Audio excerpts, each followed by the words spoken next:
Hey, this is Brent Jensen. You're listening to No Sleep Till Sudbury, the show where we talk about the music that makes your skin vibrate. This show is brought to you by Pariah Pickups, handcrafted guitar pickups made with love down in Detroit Rock City. Check them out at pariahpickups.com. The show is also brought to you by Storyfora, the writing services and content agency providing people with communication solutions of all sorts. For writing services of any type, go to Storyfora. That's P-H-O-R-A, storyfora.com. And lastly, don't forget to check out Thursday Night Record Club on the Brent Jensen Music YouTube channel. All right, so today on No Sleep Till Sudbury, you're about to hear an episode that was originally taped on April 14th, 3 months ago. The reason being is that my guest on this episode is Mr. Rob Preuss, and we're talking about the new show that he and I put together called Rob Preuss and Friends, which in essence is an intimate and interactive musical evening that serves as a career retrospective for Rob, which spans his life as a musician. Spoons, Honeymoon Suite, working for Phantom in Toronto, on through all the shows that he was a part of on Broadway in New York City and beyond. Now, the reason why I held on to this episode for so long was because while I wanted to record it in person with him, he was in town just having finished the last of his warm-up dates at the Moonshine Cafe in Oakville the night before. I had intended to use it in the promotion of a potential date that we were going to do at the Redwood Theatre in Toronto in June. Because this is rock and roll, things change. The Redwood show is now more likely to happen towards the end of the year, and since we recorded this, Rob's show at the Mocambo in Toronto has been confirmed for August 26th. Along with a date at Bar Robo in Ottawa next weekend. All right, that ought to explain what you're about to hear. Now, here's the man himself to talk to me a little bit about the show from our chairs on the stage of the Redwood Theatre in Toronto. Why don't you do it then? No. Why don't you do the intro? Hey, this is Brent Jensen, and you're listening to No Sleep Till Sudbury. And today, I've got my very special guest, Rob Preuss, at the Redwood Theatre. That's perfect. On Gerrard. No, what street are we on? Gerrard. And is it Greenwood? It's actually called Redwood. Right. The street is actually called Redwood. Yeah, just over here. Yeah. See, now I don't have to do the intro. Did we do it? You just did it. Thank you. Welcome. Welcome, Brent. How you been? Thank you very much. It's a pleasure to be here. You and I face to face. Finally. On microphones. Finally. So here we are at the Redwood Theatre. This place is fantastic. Mm-hmm. Don't you think? I'm a little obsessed with it. So I thought you would be. As soon as I walked in here, I knew that you're going to love this place. So I would say this is about the same size as the Opera House for people who cannot see it without the balcony. And it's just a really charming, organic place. Like was it 1916, I think? Yeah. Well, there's that old movie projector in the front, right, which says patented 1916. So it's got to be that early era of film, right? Old theater. Yeah. They used to do movies and vaudeville in here. Amazing. Yeah. Tell the listeners about the trap doors, Brent. The trap doors. I don't know how many. I know there's at least one. Wow. Where we're sitting on the stage right now. Pictures will be available of this stuff. Well, actually, we're filming this. That's right. Yeah. But there's a trap door behind the stage, and you can go under the floor and pop up at the front of the building. I want to try and it. Make your escape. I want to do it. I did that last night at the Moonshine Cafe. Actually, at the end of the first set, there's a back door, and you can go, and it was so nice to just get out to some fresh air. And I walked out from the back, and then out back. That's when I came back around to the front. Oh, did you really do that? Yeah. Uh-huh. Oh, that's hilarious. That's I how didn't know I made my I didn't know there was a back door there. We only been there one other time, so there were so many things to learn about it. Yeah. Because there's not really a backstage because it's such a small place. That's right. But last night, there's parking back behind as well. But yeah, I came out and it was fun. That's a good spot. I love it. I love the Moonshine Cafe. Mm-hmm. Yeah. So let's talk about your show. You were amazing last night. That was a fantastic show. You had. It was fun. A whole new host of musical guests. Yep. And you covered everything, right? So you did a Phantom song. You did Spoon songs. You did Honeymoon Suite. I did a lot of Honeymoon Suite this time as well. Yeah. I think the first show I think I only did one. And it just worked out that way. So yeah, this time felt a little more ambitious. But you did a Cars tune. Cars tune. Which was great. Yep. So talk about how this whole thing came about. This is our second show now, right? So the first one you did, we kind of put together a bit of a mock, set list. Yeah, we did that like 6 months ago. Right. Like a long time ago. That's right. I tried to be the architect, but you're like, okay, here's what's going to work. Right. The general foundation is it's over the course of your life, and it's almost a career retrospective, right? Mm-hmm. So you start out, with young Rob Preuss, and you kind of move your way through, and you go through the spoons, you go through sweet songs that you loved in high school, a lot of theater stuff, and it's really cool. But like this set list last night that you had, how did you put that together? Completely randomly.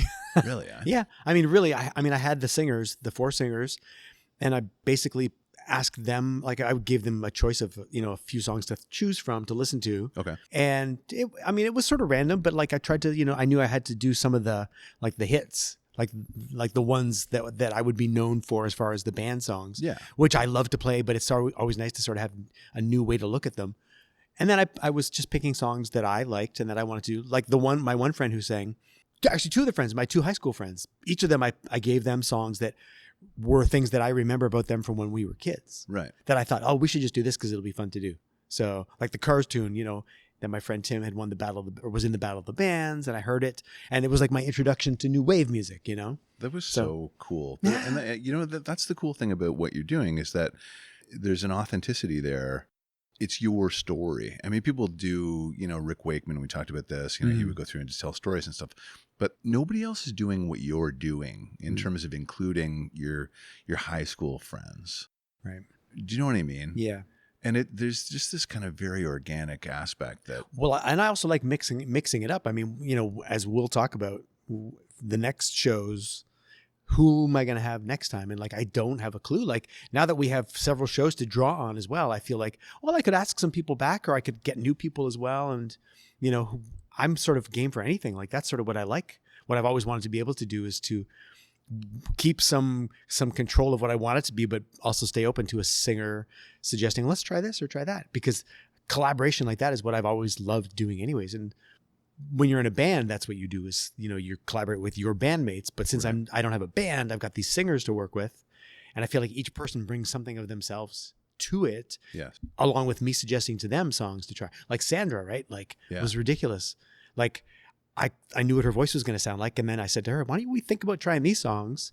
And then she suggested some songs as well. And it sort of went back and forth like that. So that's what I love. And you're such a gracious guy. Like you let her do one of her own songs. Because I got to play it with her.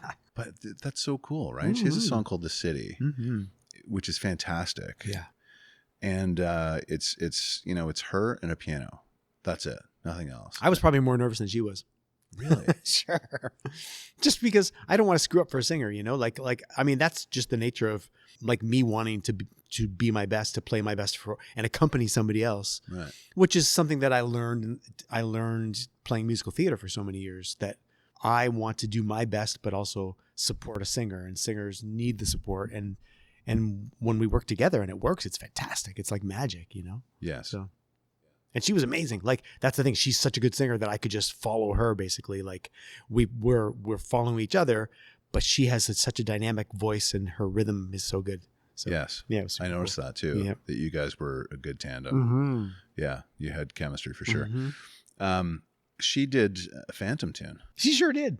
I was sitting with her before and she said, listen, like I'm a little nervous about this. And I said, you're going to kill it. Don't worry. And then she told me what she was going to do. And I didn't know. I knew you guys were kind of dabbling in this stuff. Yeah. But she said, no, we're doing an actual number from Phantom. And I said, whoa. Like, it was amazing, huh? That's a different singing style. Totally. Yeah. Right? She told me that, and in fact, she asked if she could, she's like, let me know where you're going to put it in the set. Cause she wanted to do a little bit of a different type of a warm up before singing it as well. Right. To sort of prepare her voice for it. Right. So which is why I put it in the start of the second set. Yeah. It was super cool. And she killed it. I mean, you was both amazing. did like an amazing job. Yeah, I loved it. But that's what makes the show special for me, because nobody was anticipating that was going to happen, myself included. Really? Oh, right? Good. I mean, I kind of bet. Yeah. You knew there'd be something. Yeah, but I talked to people after, guests of the show, and they were like, "This is fantastic." Good. That's what I like. I mean, keeping the variety is what I like, and as we go on and develop it more, I'll always be conscious of keeping the flow, and the pacing of the show is going to always be important to me as well. Just to keep it interesting, and which is why it's nice to have some singers to choose from and the different styles to choose from. But yeah, I'm excited to expand it more. Like now that I've added a drummer and I had sometimes 2 guitar players with me as well, that was cool. Next step will be maybe to add a bass player and, baby steps. Almost like having a band. No, really. And having the drums. Oh, Juice was amazing. Oh, he was fantastic. He's my new hero. Yeah. Yeah. Yeah. You guys are really, really good Juice together. Cadis, you killed it. I'll make him tune in. Oh, it was great. Mm-hmm. That was a really great ad. Well, you and I have yet to do our postmortem on the show, but we'll That's talk right. about We'll do that later. Yeah, we'll private. do that. Yeah. In private. When the microphones and the cameras are off. That's right. Now, another cool aspect of the show is the stories that you tell. So you told a really great story last night about Donny Osmond. In the spur of the moment, it occurred to me.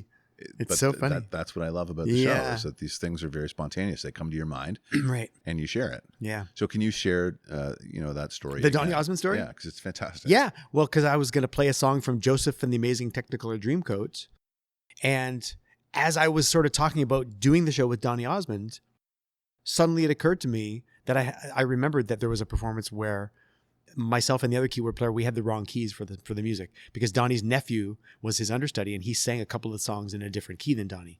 I think it was a little bit lower because Donnie had a higher voice. And so the conductor would at the beginning of each show say, okay, today's going to be the David Osmond show. So you got to switch your music back. And the other keyboard player forgot to switch back when Donnie came back for his next show. And we started this song, Close Every Door. And I had one key and the other keyboard player had the other key. Oh no. And it was a mess. And Donnie stopped the show. We played the first 4 chords and the conductor was looking at us 2 keyboard players and we weren't sure exactly what was going to happen next. And if it was going to fix itself, it would have fixed itself and it would have gone on, but it didn't. And Donnie was like, hold on. And the audience loved it and they applauded and it stopped the show. But people love that kind of stuff. They do because it's a look behind the curtain almost, right? And people it breaks the fourth wall. That's right. Which you don't want to happen all the time. No. Because people want to come to a show and be invested in it and drawn into another world. But it's the same way I see people, everybody complains rightly that, when you go to shows and people are taking pictures or you see people in the audience texting or whatever. And performers, especially on Broadway, I see people saying, doesn't the audience realize we can see them? We know what they're doing. Sure, we're portraying something for you, but we look out at the audience. We see you there falling asleep, or we see you there looking at your phone or whatever. And, there's stories about performers stopping and saying, hey, put that phone away or whatever, if they're trying to take pictures or whatever. And so it's just one of those things where you realize, oh yeah, we see each other in that way. And that's just a part of what it is, So when it happens unexpectedly, it's super cool. If it's not a terrible thing, No, I love those stories. Oh, yeah. So let's go through, typically we talk about 5 songs that make your skin vibrate. Yes. So in your current show, and I know that this is continually morphing into, different things, but, what are 5 songs last night that you really were glad that you could include in the show? Just 5? We can talk about whatever we want. I was glad to include the Tears for Fears song that we did. That was really good. Yeah, that's cool, right? Yeah. Richard is an amazing singer. Richard Birch. Hey, Richard, thanks. Can we? He's an opera singer, is he not? Yeah, I mean, I don't know if he's actually sung legit opera, but he's got that sound. He should be singing opera. In fact, for future shows, I may get him back to sing something else. I don't know. I want to put him to the test because he's amazing. To clarify, he has a distinctly operatic style. Yeah. Yeah, people but with a pop sensibility, that's what I loved was it was bridging those worlds together for sure. That's right. Yeah, that's right. But a strong singer. Mm-hmm. And being in the audience, people were wowed by that. People hooted and he wasn't feeling well too. I told you he was almost gonna not show up. He was not sure he was gonna make it in the morning. He called me and I was like, oh no. And I said, you need to take care of yourself first. And if you can't make it, that's fine. But let the day go on and see how you feel. And later on, he said, I'm feeling better. And actually, I think it'll be okay. Yeah. He fixed a couple of melodies where he wasn't able to get up to some of the real high notes because he goes way higher even. But what he substituted was fantastic. So. And he did arias and symphonies. Yeah, that was cool too. Spoonstand, which is great. And I'm glad. So that would be one of the songs. I would pick two songs of Richard's. Those 2 I loved being able to do. I loved being able to do the Paul McCartney thing called Junk, which is that little instrumental thing. That was cool. It's just a little short piece of music, but Yeah. I sort of feel like those are the kind of things that I want to be able to have a variety of music to choose from. I have so much music in my head all the time. And so it's hard for me to like start thinking of new music to add because there's too much to choose from, you know, but that's okay. Like it gives me more confidence, I think, each time we go along to go, hey, let's just try this now. Because if I change my mind later, it's okay too. But see, that's where we differ. And this is fantastic because I'm learning so much about this process. When you and I started building this thing, we would do Zoom calls together. Yeah, right. And we would say, okay, so, you know, we have this time to work with. It looks like 2:45s. Yeah. You know, how are we going to fill those up? Right. So when we tried to, you know, make it like a puzzle where we start with this and this is the, you know, the end and the middle and all the rest of it. Yeah. But I was very heavy on like structure. That's right. Making sure that we had like but you're an artist, right? So you're like, okay, I don't know. Like, Yeah. I'll figure it out. And I was like, oh God. Yeah. But actually, what was good is though, your focus on structure from your perspective was good for me though, because that's what I needed. I needed the structure. But I think it's almost like a yin and yang thing, right? Yeah, of course. Yeah. So, and I'm glad that worked out because, you know, there were times where I'm like, oh my God, is this going to work out? Yeah. Oh, you yeah. know? But you it is. knew Yeah. from all of your years of experience and through just being an artist, I said, dude, I got it. But mind you, I did spend all day yesterday and the day before reconfiguring the set list because even though, and I was very confident about that, I knew it would come together, but I'm always like a last minute person. I'm like night before doing my homework, you know, and I had all the songs and I had each singer and the songs they were going to do, and I went for a run. I was like going for a run, and all of a sudden, like different pieces of the set list would come into my head, like, oh, we should do this and then do that, and this is how we'll end the first set, and I would write these things down, and then eventually I just had to fill in the spaces. So you know how I did it is I wrote down all the names of the songs on a piece of paper, and then I cut them out into little pieces like a puzzle. And then I put them on a page, and then you can rearrange them without having to just keep writing it down. Almost like stickies. It really is. Yeah. So I had the page with the songs, set 1, set 2.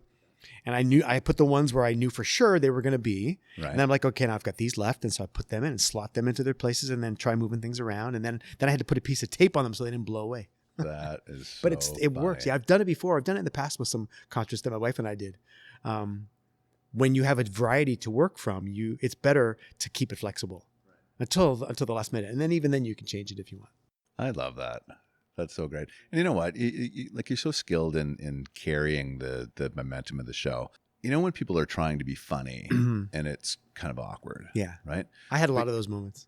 No, but no, it was the opposite. Like you in between songs, you're telling stories, but then the way like you kind of explain things, yeah, and you just throw this little joke in, and it's hilarious. Like and you know, because the crowd's laughing. I know, right? Like it was really good. So you're a pro when it comes to that stuff. So there's no concern about the momentum of the show and just the continuity of it and all that. Because all the little interjections and things, I feel like in the heat of the moment, I'll like think of one more thing to say.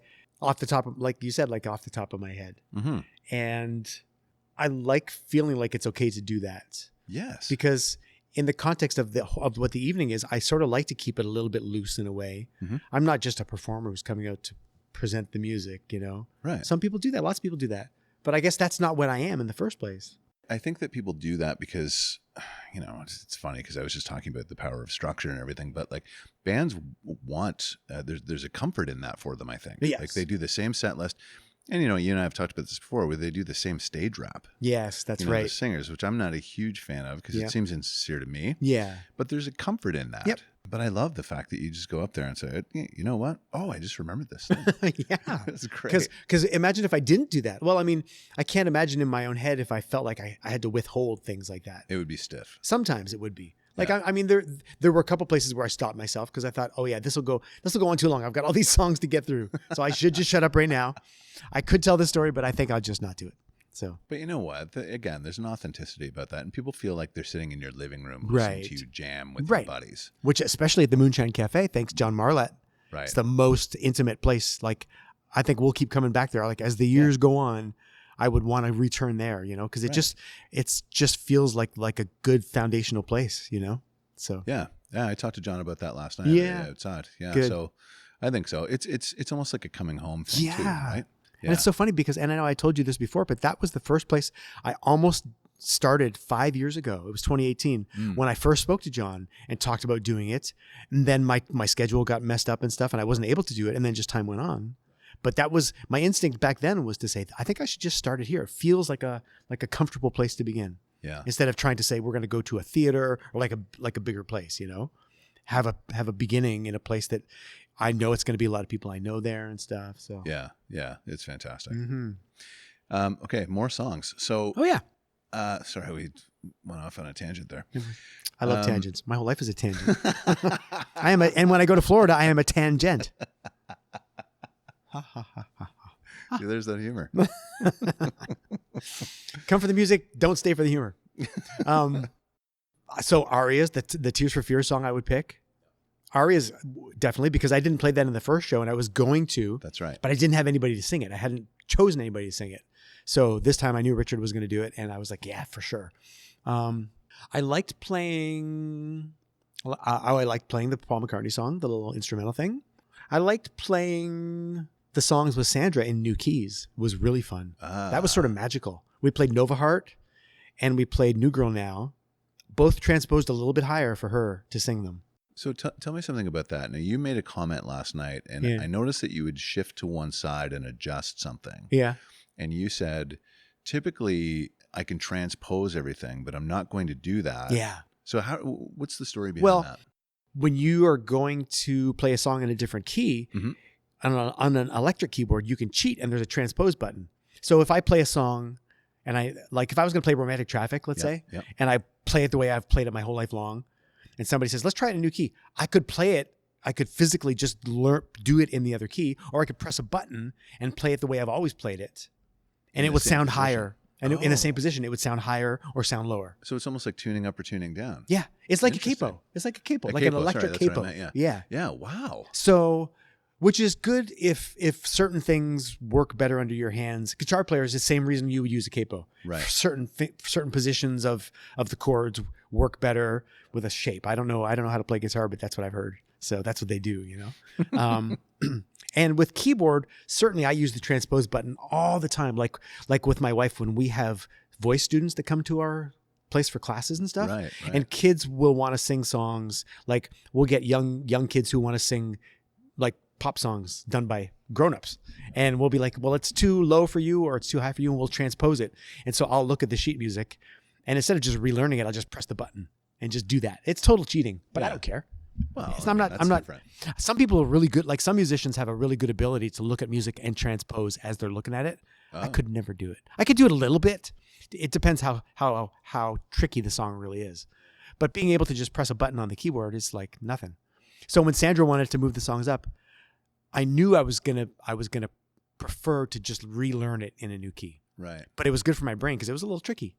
Like Nova Heart, because I played it my whole life in a certain key. So to move it up, I had to rethink it and voice it in a different way, which to me made it sound super cool. Yeah. Like it's like resonating different frequencies, you know, like there's something in the power of music. And I mean, I've read books about this, like with different keys and different, you know, people who have perfect pitch sometimes say that they hear different pitches with different colors and things. And there's all these things about frequencies, and it's a very mysterious world. Yeah. But hearing Nova Heart and hearing all the same kind of notes, but in a different position, made it something else. It lifted it up in a weird way. It was super cool. And New Girl Now too. I know. It was ridiculous. That had a completely different sound. Yeah, that's why. Yeah. Mm-hmm. You did this really cool walk-up thing during that. Did I? During that song too. Yeah. I don't remember. It was awesome. I've never played it the same way twice. Wow. That's the best part. Yeah. No. But when we rehearsed for this whole show too, like with some of the singers, we only ran through songs a couple of times. Like I scheduled, we only did one rehearsal really, and I sort of scheduled it like, you know, like a doctor, like you come for 90 minutes and you come for 90 minutes and you come for 90 minutes. Break in between. Yeah, no break even. We just kept going.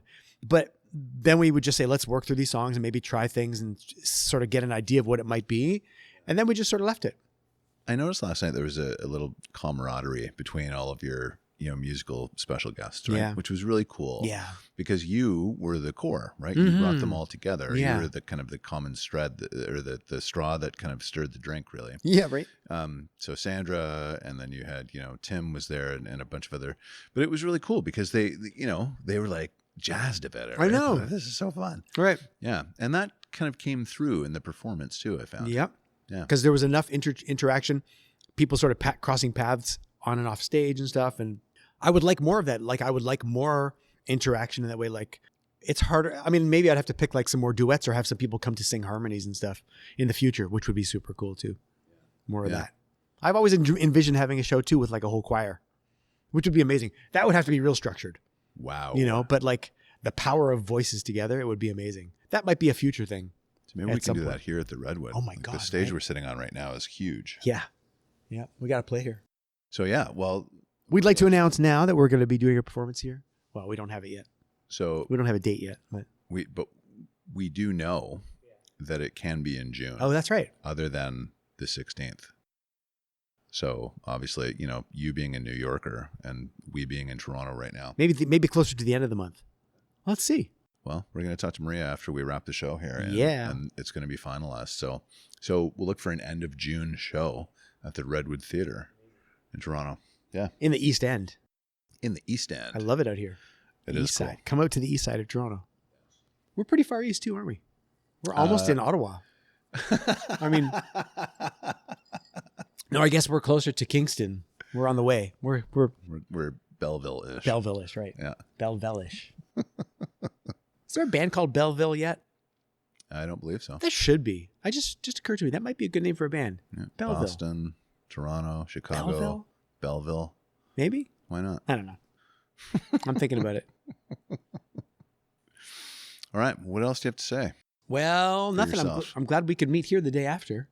Mm-hmm. And I'm excited for more. I'm excited to consider more songs, and I feel like every step along the way it gets, I wouldn't say it gets easier, but it gets more comfortable. I noticed a huge difference between the two shows in terms of comfort level, and of course it's your first show, and you know, to our point earlier, like it wasn't 100% structured. No, that's right. Even if it was, I mean, there's still jitters, but yep. But I noticed a massive, I was telling somebody today, 3 steps forward. Yeah. You know, truly. Yeah. Well, the first one, I think I felt the pressure of like having to bring everything I've ever wanted to do in a show into this one show. And I wasn't sure how to filter that, you know, and how to like take things out of it and move it around. And I think we always said, I just need to do it. You just need to start. And that's true of anything in life. Like you know, people will hold themselves back from doing anything for fear of like just taking the first step. And it's always, all you can do is take the first step. And you can't necessarily go really wrong unless you're, doing something dangerous. Yeah. And then, I don't know, go ahead, be dangerous. I mean, some people want to do that. This isn't a dangerous thing we're trying. The only danger comes from the nerves and the anxiety, but even that can be hard to get over, you know? And I've learned all my life to sort of embrace that nervousness, because I'm always nervous, but somehow I get less nervous as time goes on. I'm always way more nervous in the days before I actually do the thing. The day of the show, I'm like, okay, well, there's no turning back now. So, you know, I've always had that. And I learned to embrace that, trust it sort of. See, but that's great, right? Yes. Somebody told me once that if you didn't get nervous, then, you know, something would be wrong in terms of you kind of not being into it or not caring about the performance, right? Well, it's a certain amount of awareness too. Like, we should all be our own worst critics. First of all, I think I suck at everything I do. And I know that there's things that I do not suck really badly, but I know there's always room for improvement in everything, you know? I would agree with that, but I'm going to tell you right now, I'm going to stop you. Okay. Okay. You've dazzled me with that flashlight in your eyes. with the piano and the keyboard, like unbelievably, the things that you can that come out of your hands. But it's funny because you see yourself in a completely different way than I see you, and everybody else sees you. Well, yeah, and that's the that's the thing that I learned to trust is the dividing line between a listener and a player. Mm-hmm. And I'm always a little bit of both, because I hear myself in the moment and then I judge myself in the moment. But then after the fact, I can still go, oh, that was okay. And, you know, I know what I want to work on and what I can improve on. And I think a lot of performers do that. You sort of ride that line all the time, you know, but I would never be satisfied. But I think that's why we keep doing what we do, because you always want to get to the next level of even just the next level of doing the same thing, which I think I learned also in theater. Like when you do a show, like I did Mamma Mia for 15 years. Like, how can you do the same thing over and over again? But it literally is reinvented every time. It should be reinvented every time. Yeah. And I think that's the beauty in it, that you take what you know, and you know that there are people who are like first timers. Yes. And they're the people who, they don't know how many times you've done it. They don't care if you're bored. They paid their money. They want to see the thing. That's a great point. So you have to love the thing that you're doing in order for them to feel the love. Right. You know? Yeah. So, and I love that feeling. Like, I don't know. It's weird. That's I got it. I mean, I got it being in bands as well, but we got it from all areas. Like we got it from making the music ourselves. We got it from seeing fans, from doing shows, you know, record signings, all those different elements. But when you're in theater, it's really just the performance. There's not much else to it. So you find the joy in that. So you just reminded me of something that I want to touch on really quick because I thought it was fascinating. So you have this underground fan base that like literally show up at your shows and bring these things that, you know, surprise me every time. Yeah. So last night, this guy showed up with 2 45s. Oh, he showed up with more than that, but he had 2 of, So he had 2 of the same one, and they were Those Old Emotions. Yeah. And it literally was the 45 that I listened to when I was a kid. Yeah. And he with said, our picture on the label. This is unbelievable, right? I know. So he says, Rob, you know, I've got 2 of these. I want you to have one, but can you sign mine? Yeah. Like, it's just fascinating. These people are so dedicated. There's a woman there who gave you a huge hug, and I could see in her eyes that this meant so much to her. Yeah. And I think that's great. I love It's great because it happens, but it's also great because you love it too. Yeah. That's cool. Yeah. And it never gets old for you. I've seen you go through this a million times. I know. I stand there after the show. I just basically got off stage and then I stood there because there was nowhere to go anyways. And I was like, I guess I should wait to start tearing down my keyboard. And then I saw these people coming over. I'm like, oh, okay, I guess I'll say hi to people. There's then. a lineup of people. Yeah. I know. I was like, you must be all lined up to go to the bathroom. Nope. It wasn't the bathroom line. It was so funny. That's one of my favorite things about you. No, I love that. You actually probably did think that. For a second I did, and then I realized, and I was like, oh, okay, then I'm not going anywhere. Somebody get me a beer. That's so great.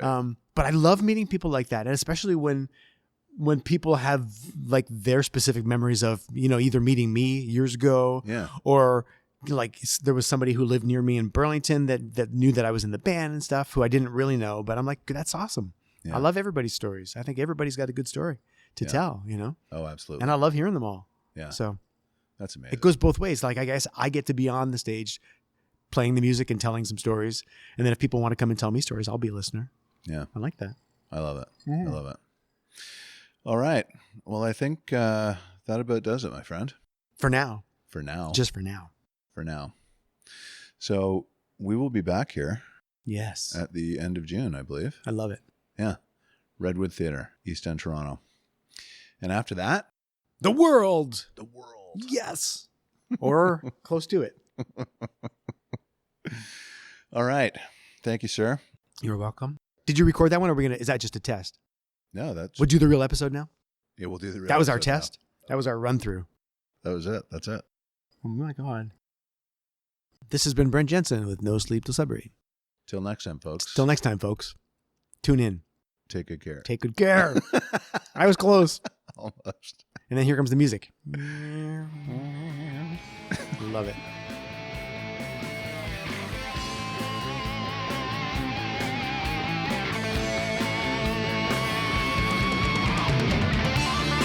Brent Jensen is the best-selling author of No Sleep Till Sudbury, Leftover People, and All My Favorite People Are Broken. All titles available in stores and on Amazon worldwide.